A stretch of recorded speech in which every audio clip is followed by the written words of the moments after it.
Welcome to the Footy Museum and the Footy Museum podcast. My name is Justin Whitty, and my title is the co-director of the Footy Museum. And coincidentally enough, I'm joined by fellow co-director Maria Van Dyken Lee. Maria, how are you?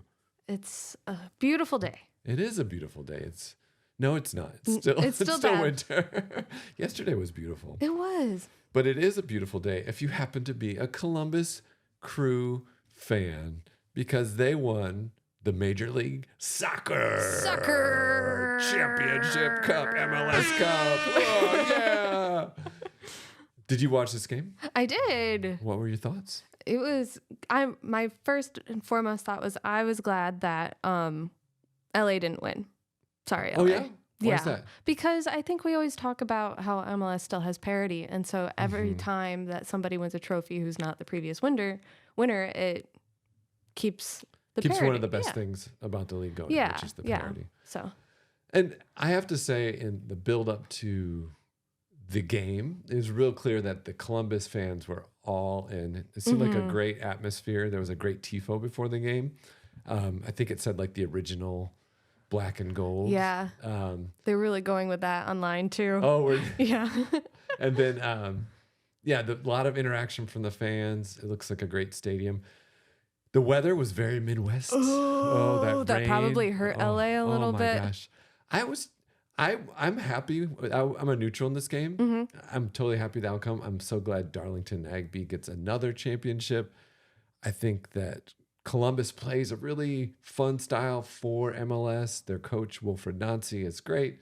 I was just disappointed. It seemed like LAFC didn't show up to play defense. I mean, that second goal by Columbus, beautiful on Columbus's part, but like LA was kind of watching it just ping around them all the way down the field. Yeah. And that last pass was part of the reason it looked so beautifully, perfectly weighted is because LA was just like watching it happen. Well, even in the camera angle on the broadcast, it looked way off sides, but it's just because there was like so much space. Yeah, it was crazy. Yeah.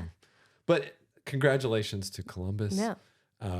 I do think MLS is trying to give us a hint with this game. There was a lot of giant MLS Cups around Columbus at the pregame introductions and at the trophy ceremony. You have the one in lower.com field. And then also in downtown Columbus, outside the convention center, was this giant replica. And I think they're just dropping hints because when Messi finally makes the final, this will be the actual trophy size.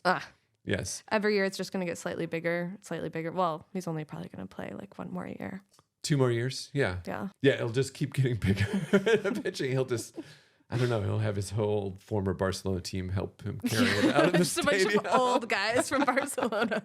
Some old, like 40-year-olds. I don't know how old any of them are. So we mentioned the Crew fans, the great atmosphere, how they're into it. LAFC also has a pretty strong fan base, well-known fan base. Yeah. They show up everywhere. I was commenting this week online how they really showed up in CONCACAF Champions League and really small, hard to get to stadiums like in Costa Rica and Mexico. They have a big presence. They weren't as welcome to this MLS Cup because in the last playoff game, they set off flares, as you can see here, along a large tifo, making a very cool image. But flares are a strict no-no in MLS. It has all the look we want, but none of the real. We don't like the flames. The flares. So when they're setting off smoke at MLS games, it's just smoke. It's just smoke. No flares. It's just kind of like a metaphor for MLS. All smoke, All no smoke, flame. no fire. No fire. So they were suspended from all their privileges, supporters group privileges from this game and for the entire 2024 season. Not all LFC supporters, but their major supporters. Oh, really? They were suspended from doing any supporters activities for a whole season? I don't know.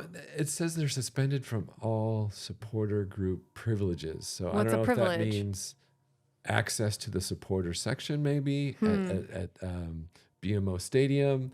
It could be access to special team events and access to players. I'm not sure what it means.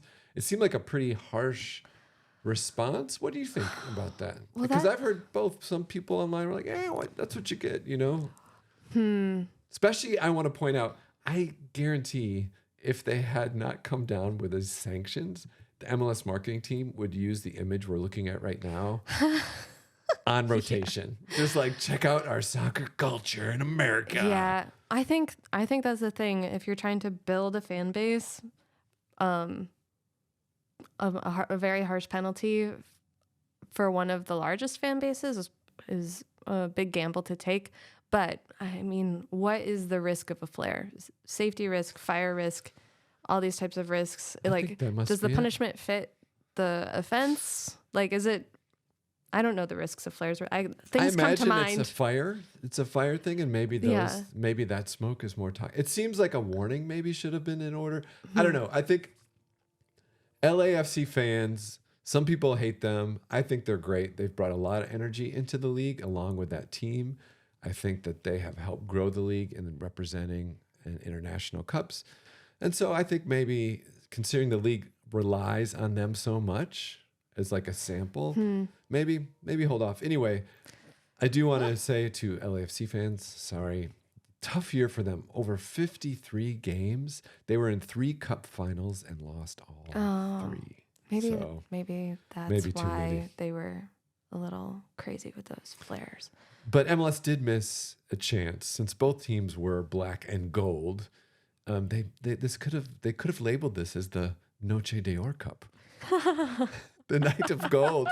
All the more appropriate because it's pretty much clear now that Louis bites you in the ear. Suarez, was it the ear? He's bitten multiple players. Anyway, Luis Suarez will be joining Inter Miami on a weird TAM deal. They found another. Yeah, what's up with that? And I don't know. I think Miami can just have as many DPs as they want. It's a 1-year deal. He's going to join Messi, and I'm sure they will have many Noche de Ors to come. So to all those who celebrate, happy ongoing Noche de Oro. Quick other MLS news. Did you see this? No, what is this? MLS revealed their new ball for next year, and it is an homage to their colorful history. So they're having references to like kind of their throwback. Look at those throwback MLS kits. So some of the original teams. You have the Revolution, DC United, the Clash. There's something the Mutiny, about the billowy kits. Wizards. I know it's not practical. There's something about the fit.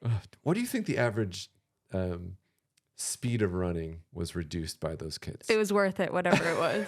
Unless they got a tailwind. And it was just like, you saw players like lifting off the field.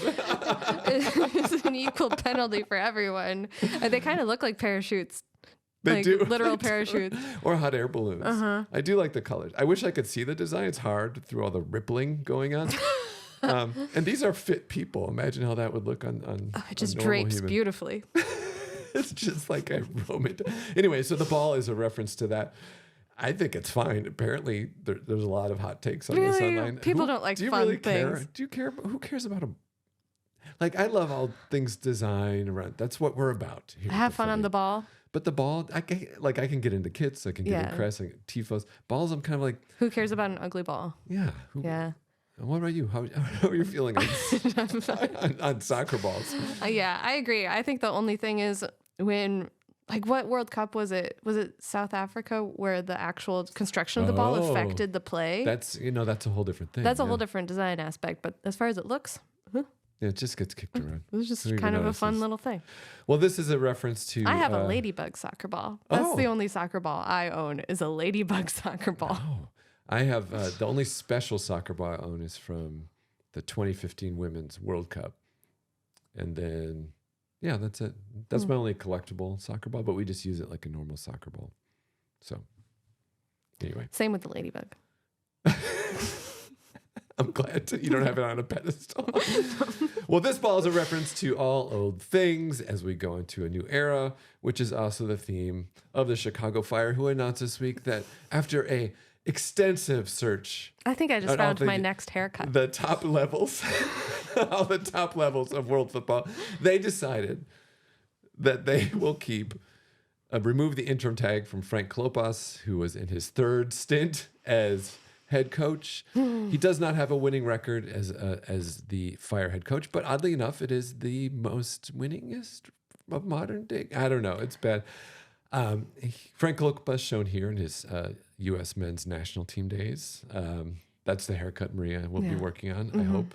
If I can just find the right gel. So this we don't have to talk. I mean, I know when we talk about fire, like our the fans we reach, the relevance of this podcast just drops dramatically. But I don't know. This was a depressing call for me. They re-signed the sporting director. It's just like saying, hey, same. you know what? Don't expect anything. So Frank, club legend, great guy. In my mind, not a great coach. Anyway, let's Give him move a on chance.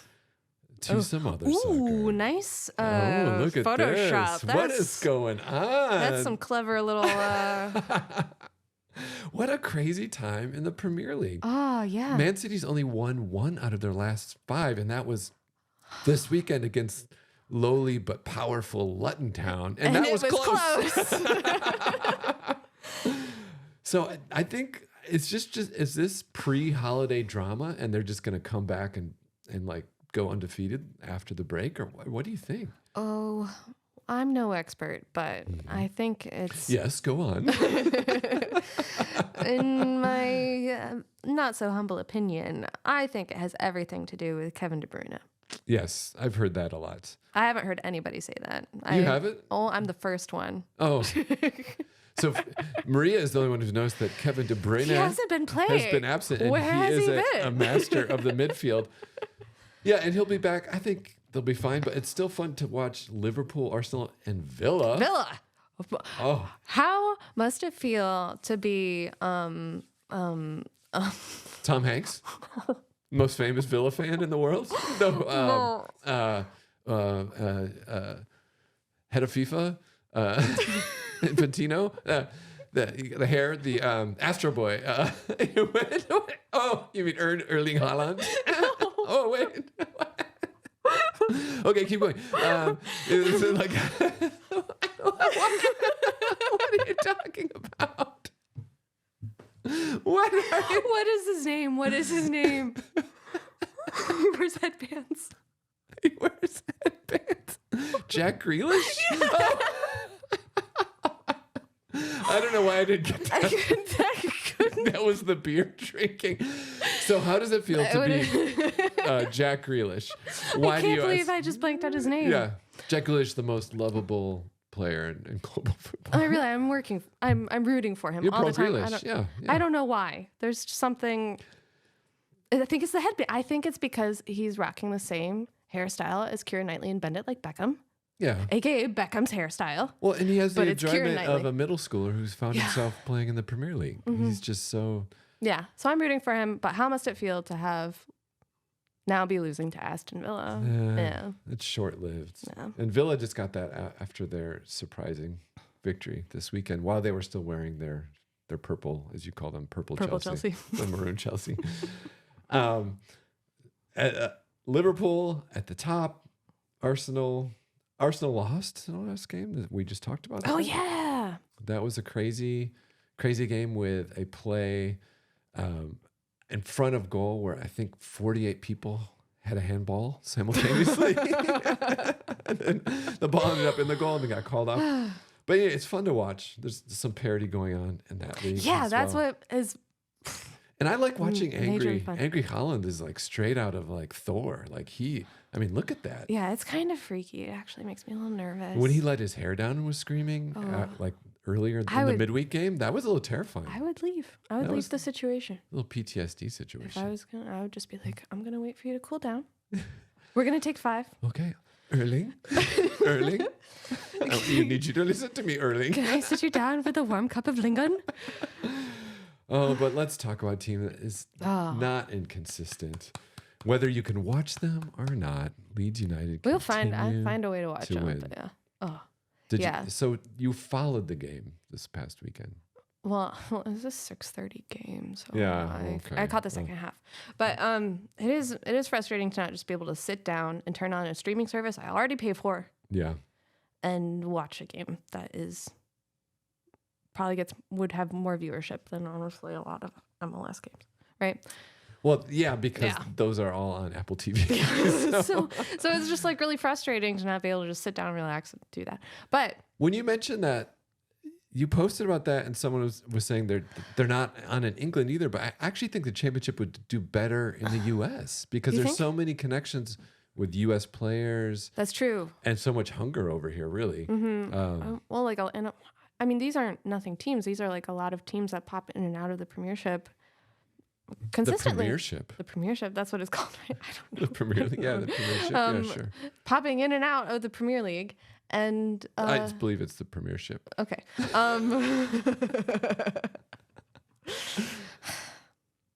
It's true. They're big clubs. They're big clubs. So, yeah. And I like those kits. Yeah. That they had on yesterday. The pink lemonade. That's what I call them. Lemonade. Yeah. They're divisive kits, but yeah, it's just fun to watch them have fun. Yeah, and then our newest footy team, Footy Follow, official PSV, continues their perfect season, 15-0-0. And we've been with them the whole time. We've been since day one. Yeah, since birth. The Peppy train keeps on scoring. Came off the bench again, did well again. There he is. So just going to replace all those sad Klopas thoughts with these wonderful Dutch treats. Gorgeous. Now I have a question for you. So every year around this holiday season, the same story is told. Fans from such and such a club threw stuffed animals out onto the pitch to support area children in need.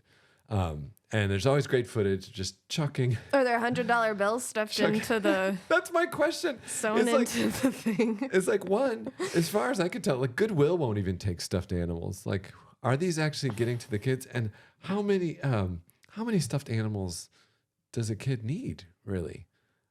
Yeah. Isn't there better ways to help? Hot lunch. Yeah. I mean, there's always a better way to help, right? You mean chucking ratty stuffed animals you either just bought or found out to the field is not the best way? Are you serious? So what could be some other traditions to actually help kids? Like, I think maybe like each player should be like, I'm giving a percentage of my salary, or yeah, I think just that would be great. Yeah. I feel like the story around this is always like at the holidays, people ask, "Oh, what's a better thing we can do?" And then people are like, "Oh, but every child deserves toys." And it's like, Stuffed animals are not toys. Stuffed animals are not toys. And also, why are we only thinking about children in need at the holidays? Well, because it serves our needs. Oh, okay. That's right. We're supposed to think about these kids all year round. That is such a downer. Come on. I don't know. I just think somewhere in the middle of Europe, there is a mountain of stuffed animals from these games. And I hope that there's other ways that they're being helped. But, it makes good content. Yeah. So I think that about wraps up for me in terms of our quick recap of the week. Did you have anything you wanted to add? Anything stand out? What's your take on footy threads? The new hashtag for all things soccer on Threads. It seems to be going places. It's growing. I tried MLS Cup on MLS Cup night. I saw some people using it. I don't know. I have to say the overall outside of the bubble of MLS fans, I feel like the awareness this year of the final was zero. Well, it was afternoon game too, and afternoon's kind of a sleepy time. Yeah, I think they did that so they could get a free broadcast on Fox and not compete with higher rated programming. But yeah, I don't know. I hope they sort it out, because I think this whole playoffs, Don Garber, the commissioner, who was booed by Columbus fans readily because he's behind the attempt to move the team to Austin in 2017, him and the owner. So I'm glad those fans remember that. Never forget. But he said, this playoff format was great. We loved it. Oh, well, let's take his word for it. I think they're just waiting for Messi in that giant cup to show up. So anyway, well, that's it for, what are we calling this? Unsolicited and uninformed opinions. Those are our unsolicited and uninformed opinions on the world of football. If you want to tune in later this week, we will be continuing our year-end countdown, best and worst kits of the year. Oh, yeah. And you know what? Just to keep things simple, I'm going to wear the same thing for that one, too. I've been wearing this all week already, so... Well, it's pretty great. It's getting stinky. So, all right. Goodbye.